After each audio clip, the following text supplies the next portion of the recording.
হেলিকপ্টারে উঠতে গিয়ে বিপত্তিতে মমতা।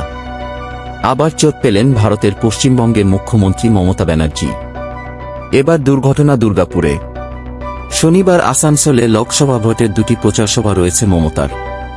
দুর্গাপুর থেকে হেলিকপ্টারে সেখানেই যাচ্ছিলেন তিনি, কিন্তু হেলিকপ্টারে উঠে আসনে বসার সময়ে আচমকাই পড়ে যান।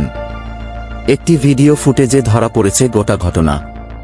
তাতে দেখা যাচ্ছে গাড়ি থেকে নেমে হেলিকপ্টারের দিকে এগিয়ে যাচ্ছেন মমতা। সিঁড়ি ধরে উঠছিলেন, ধীরে ধীরে হেঁটে ভিতরে প্রবেশও করেন, কিন্তু আসনের সামনে পৌঁছেই অল্প হোঁচট খান। তারপরে পড়ে যান মমতা। মাস দেড়েক আগে আহত হয়েছিলেন মমতা। বাড়িতে পড়ে গিয়ে কপালে আঘাত লেগেছিল তার। গত 14 মার্চ সেই ঘটনার পর মুখ্যমন্ত্রীকে হাসপাতালে নিয়ে যেতে হয়, সেলাইও পড়ে ক্ষতস্থানে।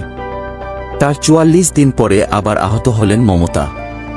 শেষবার কপালে আঘাত লাগার কয়েক সপ্তাহ পরেই অবশ্য মাথায় লিউকোপ্লাস্ট আটকে ভোটের প্রচারে নেমে পড়েছিলেন মুখ্যমন্ত্রী।